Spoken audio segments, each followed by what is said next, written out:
At the desk in my quiet study at Mount Vernon, I wrote many an invitation to friends throughout our young nation. The hospitality of my house was always kept up. I prided myself that no one went hungry away. Important figures of my day dined with me in the state dining room where my portrait hangs.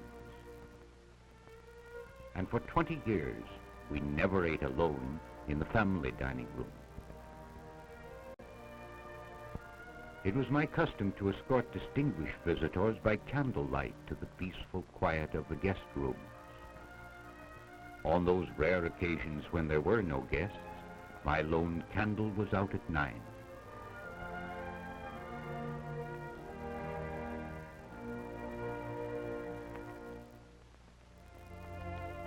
In the mornings I was happiest at Mount Vernon.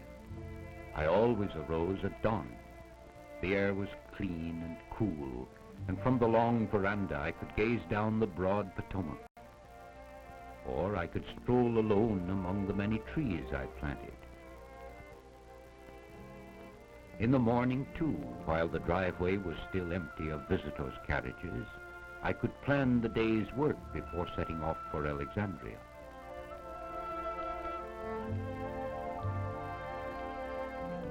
Christ Church, where my family Bible may still be seen, looks just as it did in my day.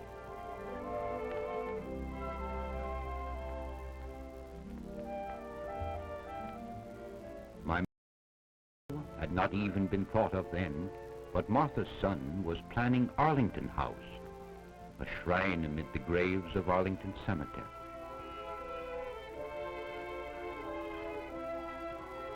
Near the amphitheater where Americans pay homage to their hero dead, the living maintain perpetual vigil.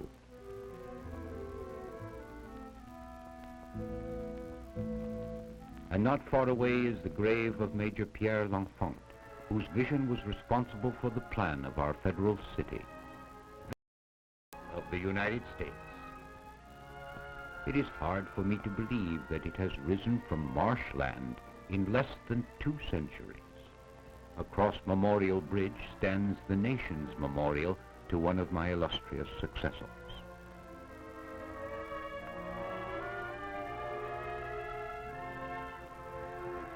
Nearby to my great fellow Virginian Thomas Jefferson, Americans have built another memorial overlooking the tidal basin and the famed cherry blossoms.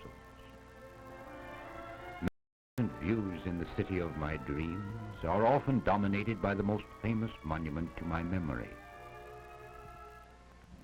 But the best known vista is up Pennsylvania Avenue to the capital of the United States.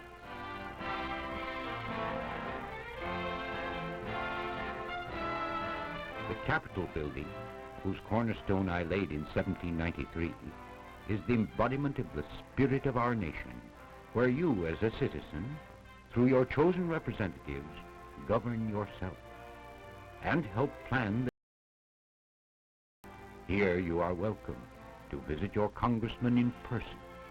Near the Capitol is the Library of Congress and the marble home of the Supreme Court.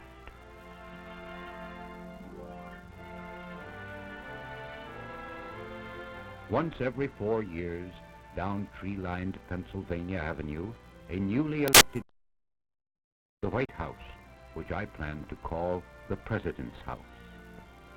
Here, in the news center of the nation, the President lives and works, directs the activities of the executive branch of government. Oldest of all, the State Department. Next to be created, the Treasury, the War Department, the Navy Department, and the Department of Justice and the Post Office, and the others which have been added since my time. For the structure of the government has been greatly complicated by administrations and commissions and boards created by Congress, but administered by the President. In the National Archives, the nation's most sacred documents are preserved, a treasure house of history. Folger Shakespeare Library rewards its visitors. Art lovers throng to the Corcoran Art Gallery, and to the beautiful National Gallery of Art. Children and grown-ups are fascinated by exhibits in Smithsonian Institution and the collection in the National Museum. Historic spots are on every side. Peterson House, where the dying Lincoln was carried from Ford's Theater, now the Lincoln Museum. Or Tudor Place, where Martha's wedding gown is still preserved. World-famous statuary, both symbolic and historic, abounds in my city, and the capital is noted for its flower gardens.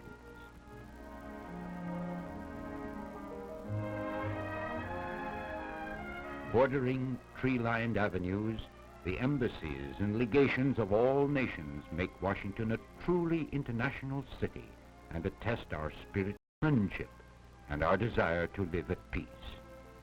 But brotherhood begins at home, and when thousands flock to our city to national conventions, perhaps in the Armory, Washington's world-famous hotels care for them.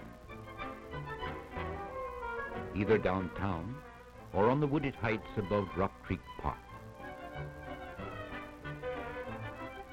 Every form of entertainment is available by day or by night. And shopping in department stores and specialty shops.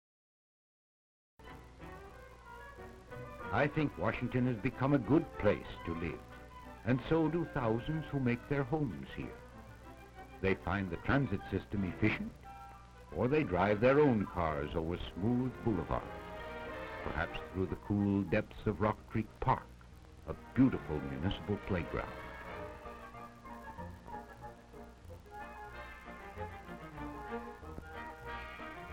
At the zoo, the animals are always ready to welcome appreciative guests, all within the 10-mile square of the city of Washington. If you come to my city to play, you can, among many other things, ride the broad breast of the Potomac in all manner of craft. Or thrill with the President himself to the annual President's Cup Regatta, where racing headliners whisk over the waves.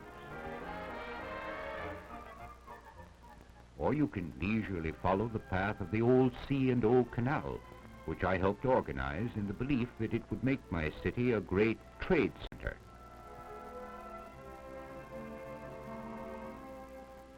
In the melting pot of Washington, all creeds come together. Edifices of worship represent all shades of men's faith in God. The city is a panorama of the rich history of our country.